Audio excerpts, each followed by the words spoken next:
कहा यह भी जाता है कि ग्रहण के समय भी इस मंदिर के कपाट बिल्कुल भी बंद नहीं किए जाते हैं। तो भगवान श्री कृष्ण की लीलाएं इतनी हैं जो कि आज भी प्रचलित हैं और साइंस की समझ से परे हैं।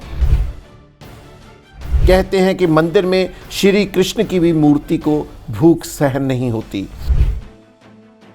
भगवान श्री कृष्ण को 10 बार नैवेद्य चढ़ाने की परंपरा है और जब उनको नैवेद्य चढ़ाया जाता है उस वक्त उनका पूरा शरीर सूख जाता है। नमस्कार, D5 चैनल हिंदी के प्रोग्राम धर्म धरोहर संस्कृति में आप सभी दर्शकों का बहुत बहुत स्वागत है। इस प्रोग्राम में हम आपको धर्म धरोहर या फिर संस्कृति से जुड़ी ऐसी बातें बताते हैं जिनके की साक्ष्य आज भी धरती पर मौजूद हैं।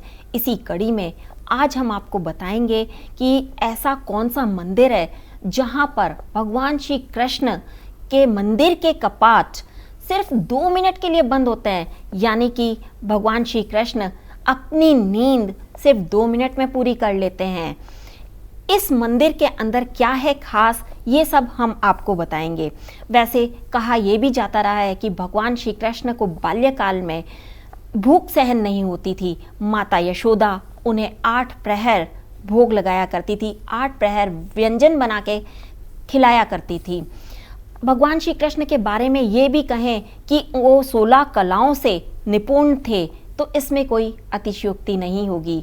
भगवान श्री कृष्ण का ये जो मंदिर है जिसके की कपाट सिर्फ 2 मिनट के लिए ही बंद होते हैं, इस मंदिर के बारे में बहुत ही रोचक प्रसंग हैं। वैसे देखा जाए तो भगवान श्री कृष्ण की लीलाएं इतनी हैं जो कि आज भी प्रचलित हैं और साइंस की समझ से परे हैं।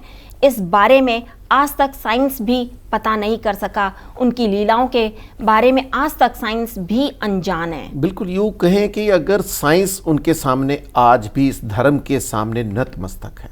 साइंस चाहे कितना भी कुछ कहे परंतु भगवान की लीलाओं के समक्ष कोई भी पूर्ण नहीं हो सकता।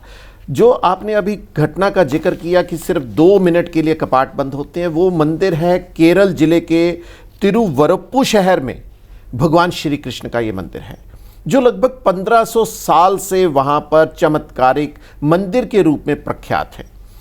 तिरुवरुप्पुर श्री कृष्ण में जो मंदिर है उसमें जो भगवान की प्रतिमा यानी कि भगवान श्री कृष्ण की प्रतिमा प्राण प्रतिष्ठित है, उसके बारे में भी कई रोचक प्रसंग आज भी जुड़े हैं। भगवान श्री कृष्ण को कंस के वध के बाद जोरों से भूख लगने लगी। कहते हैं कि मंदिर में श्री कृष्ण की भी मूर्ति को भूख सहन नहीं होती। इस मंदिर के कपाट 24 घंटे में मात्र 2 मिनट के लिए, वह भी मध्य रात्रि में 11:58 से लेकर 12 बजे तक, यानी कि महज 2 मिनट के लिए ही बंद होते हैं और 24 घंटे ही ये मंदिर इन 2 मिनट के अलावा हमेशा 23 घंटे 58 मिनट तक खुला रहता है। इसके कपाट चाहे ग्रहण का समय हो या कोई अन्य घटना हो, कभी भी बंद नहीं होते। यदि किसी कारणवश मंदिर के कपाट खोलने में देरी हो जाती है तो मंदिर के पुजारी के पास एक कुल्हाड़ी भी, उनकी चाबी के अलावा जो ताला लगाया जाता है उसकी चाबी के अलावा एक कुल्हाड़ी भी प्रदान की जाती है कि यदि किसी समय कोई देरी हो जाए तो वह कुल्हाड़ी से उस मंदिर के ताले को तोड़ सके, उसी वक्त तोड़ करके भगवान को भोग लगाया जा सके, नैवेद्य चढ़ाया जा सके।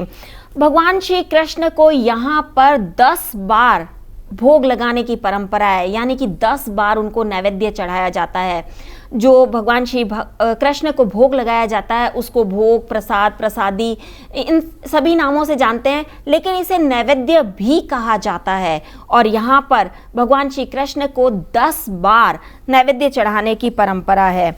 जब भगवान श्री कृष्ण का अभिषेक किया जाता है तो अभिषेक करते करते ही उनका सिर सूख जाता है और जब उनको नैवेद्य चढ़ाया जाता है उस वक्त उनका पूरा शरीर सूख जाता है, तभी उनको जल्दी जल्दी नैवेद्य चढ़ाया जाता है। कम से कम दिन में 10 बार उनको नैवेद्य चढ़ाने की परंपरा है।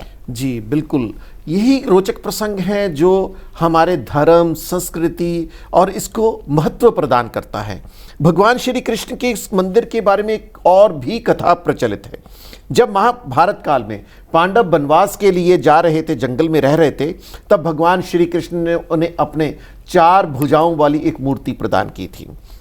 उस जंगल में जाने लगे तो जंगल में रहने के लिए चेर थलाई लोगों ने यह मूर्ति उनसे ले ली थी, यानी कि पांडवों से वह मूर्ति को उन्होंने वापस ले लिया था कि वह भगवान श्री कृष्ण के भक्त हैं, ये मूर्ति हमें प्रदान कर दीजिए।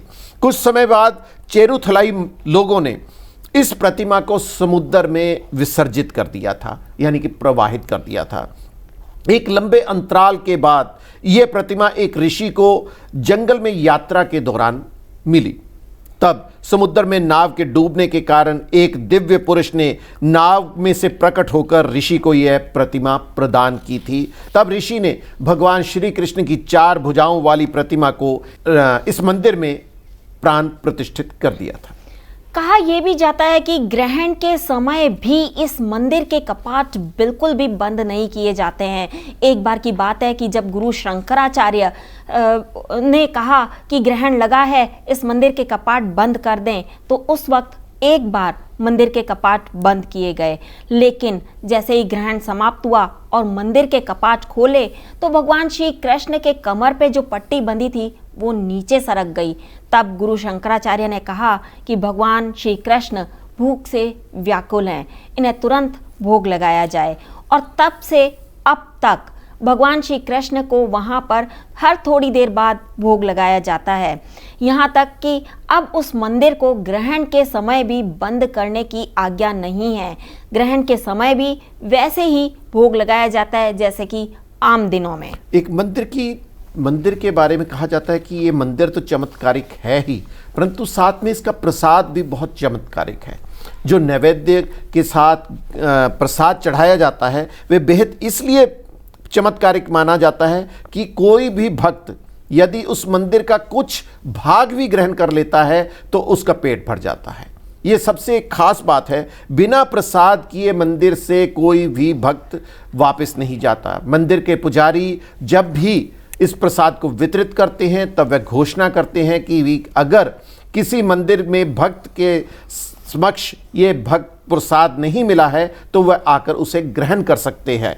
और ये एक बात और भी है कि जो भी भक्त इस प्रसाद को एक बार भी ग्रहण कर लेता है जीवन में, तो वह जीवन में कभी भी भूखा नहीं रहता। ये एक खास चमत्कारिक प्रसाद की घटना भी है जी। इसके अलावा ये भी कहा जाता है कि इस मंदिर में अप्रैल माह में हर साल 10 दिन का वार्षिक उत्सव मनाया जाता है। इस उत्सव में कुंवारी लड़कियां सुशील और सुयोग्य वर प्राप्त करने के लिए आती हैं, पूजा अर्चना करती हैं और प्रसाद ग्रहण करती हैं। जानकारी आपको कैसी लगी हमें कमेंट बॉक्स में ज़रूर बताइएगा। साथ ही D5 चैनल हिंदी सब्सक्राइब करना ना भूलें। अब मुझे वंदना को और मुझे प्रदीप शाही को इजाज़त दीजिए। इसी तरह के रोचक प्रसंग हम आपके समक्ष लाने की कोशिश अनवरत जारी रखेंगे। धन्यवाद। नमस्कार।